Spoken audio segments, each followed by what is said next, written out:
পরিস্থিতির সাথে সাথে নিজেকে মূল্যহীন ভাবাটা নিছকই বোকামো। বন্ধুরা, এই প্রসঙ্গটাকে কেন্দ্র করে আজকে আমি আপনাদের দুটি সুন্দর গল্প শোনাবো। চ্যানেলে নতুন হলে সাবস্ক্রাইব করতে ভুলবেন না এবং অবশ্যই গল্পটি ভালো লাগলে একটা লাইক আশা করব। একবার এক মঞ্চে একটি অনুষ্ঠানের আয়োজন করা হয়েছিল। সেই অনুষ্ঠানে একজন গণ্যমান্য ব্যক্তিকে নিয়ে আসা হয়েছিল সাধারণ দর্শকদের উদ্দেশ্যে বেশ কিছু উপদেশ বাণী দেওয়ার জন্য এবং তাদের নতুন নতুন শিক্ষায় শিক্ষিত করে তোলার জন্য। সেই গণ্যমান্য ব্যক্তি সেদিনকে সেখানে উপস্থিত সকল সাধারণ মানুষদের বা দর্শকদের এটা শেখাতে চেয়েছিলেন যে মানুষের মূল্য কিন্তু কখনোই কম হয়ে যায় না এবং যার যার নিজস্ব মূল্য তাকেই নির্ধারণ করতে হয়। সকলেই সকলের কাছে মূল্যবান। নিজেকে নিজে মূল্যবান বলে মনে করলে অন্য কেউ মূল্যহীন বলে কখনোই মনে করবে না।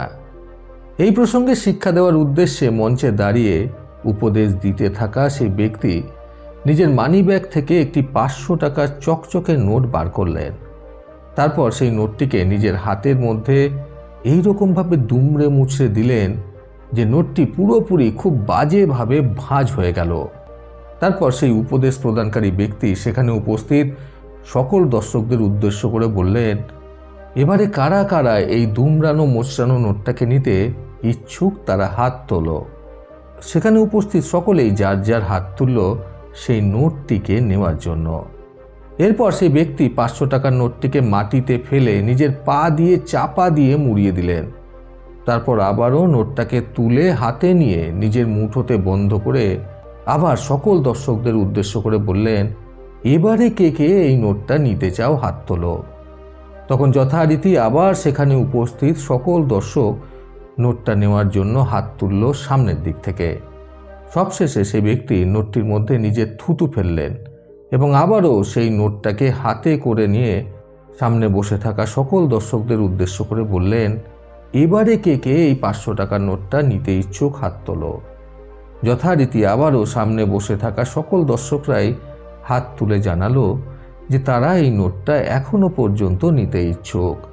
তখন সেই ব্যক্তি সকলকে উদ্দেশ্য করে হাসতে লাগলেন এবং সকলকে উদ্দেশ্য করে এটা বললেন, বন্ধুরা, এর থেকে এটাই প্রমাণিত হয় যে টাকার মূল্য কিন্তু কখনোই কম হয়ে যায় না।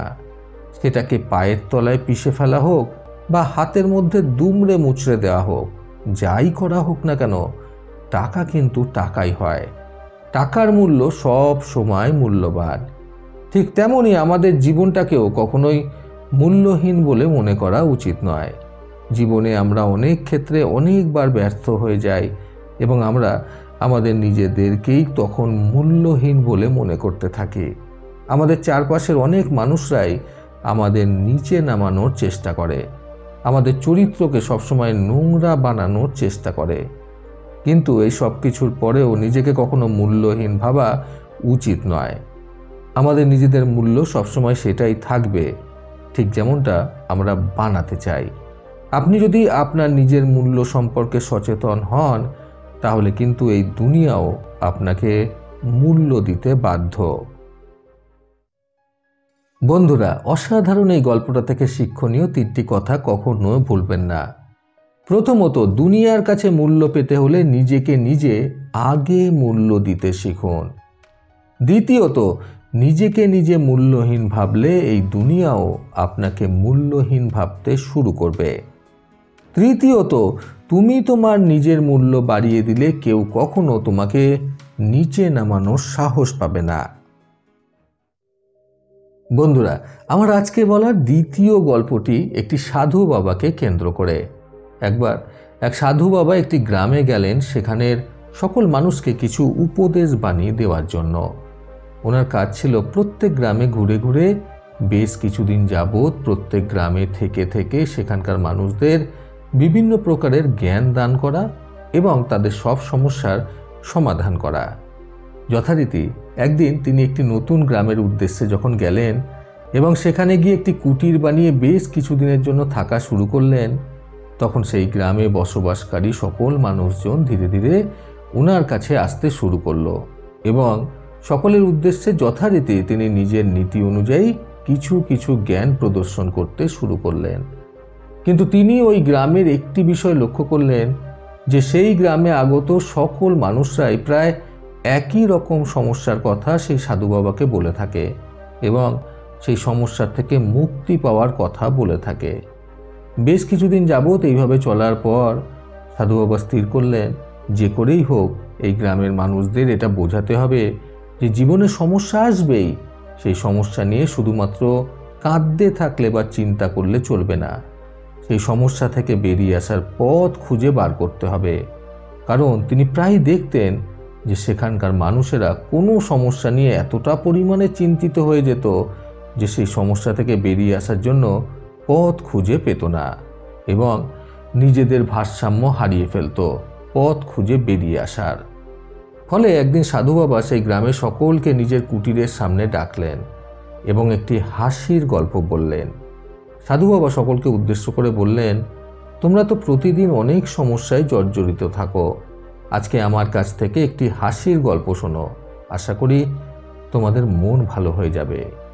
সকলেই অত্যন্ত উৎসাহের সাথে সাধু বাবার সেই গল্প শোনার জন্য অপেক্ষা করতে লাগলো।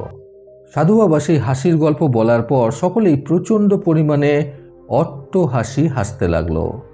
সাধু বাবার বলা সেই হাসির গল্প শুনে তারপর সেদিন সাধু বাবা সামান্য কিছু জ্ঞান শোনার পর সকলেই যে যার বাড়ি ফিরে গেল। পরের দিন সাধু বাবা আবারও সকলকে ডেকে পাঠালেন এবং একই হাসির গল্প সকলকে উদ্দেশ্য করে শোনালেন। আগের দিনের একই গল্প শোনার পর সেখানে উপস্থিত সকল গ্রামবাসীদের মধ্যে থেকে কিছু সংখ্যক মানুষ সেই হাসির গল্প শুনে হাসলেও কিছু সংখ্যক মানুষ চুপ রইল, কারণ তারা একই গল্প আগের দিনও শুনেছিল সাধু বাবার কাছ থেকে। তারপর সাধু বাবা সেদিনকার মতো আবারও কিছু জ্ঞান প্রদান করার পর সকলেই যে যার বাড়ি ফিরে গেল। পরের দিন সাধু বাবা আবারও একই গল্প শোনানোর জন্য সকলকে নিজের কুটিরের সামনে ডাকলেন এবং যথারীতি তিনি আবারও একই হাসির গল্প সকলকে উদ্দেশ্য করে বললেন। তৃতীয় দিন কিন্তু একই হাসির গল্প শোনার পর আর কেউ হাসল না। সাধু বাবা তখন সকলকে উদ্দেশ্য করে জিজ্ঞাসা করে বললেন, এ কি, তোমরা কেউ হাসলে না যে? তখন সেখানে উপস্থিত সকল গ্রামবাসীরা সাধু বাবাকে উদ্দেশ্য করে বলল, বাবা, একই গল্প আমরা আজ 3 দিন ধরে শুনছি, তাহলে আমরা কিভাবে হাসব? গল্পটা শুনতে শুনতে তো আমাদের প্রায় মুখস্থ হয়ে গেছে।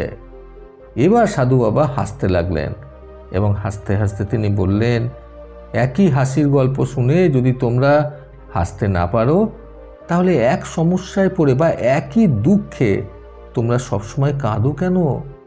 এই কথা শুনে সেখানে উপস্থিত সকলেই স্তম্ভিত হয়ে রইল, কারোর মুখে কোনো কথা নেই।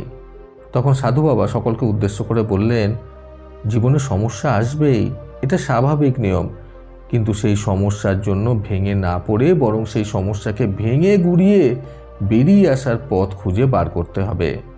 সমস্যায় পড়লে কখনোই হতাশ হয়ে পড়তে নেই বা সর্বক্ষণ সেই হতাশাগ্রস্ত অবস্থায় কান্নাকাটি করতে নেই, বরং সমস্যা থেকে বেরিয়ে আসার উপায় খুঁজতে হয়, তাহলেই সমস্যা থেকে বেরিয়ে আসা যায়। সাধু বাবার কাছ থেকে এই সকল উপদেশ বাণী এবং শিক্ষা অর্জন করার পর থেকে সেই গ্রামের মানুষদের মধ্যেও উন্নতি হতে শুরু করে। বন্ধুরা, অসাধারণ এই দ্বিতীয় গল্পটা আমাদের 3টে অসাধারণ শিক্ষা দিল। প্রথমত, সমস্যাকে ভয় করতে নেই, বরং সমস্যাকে ভয় দেখাতে হয়। দ্বিতীয়ত, জীবনে সমস্যা আসবেই, এটা প্রকৃতিরই স্বাভাবিক একটা নিয়ম।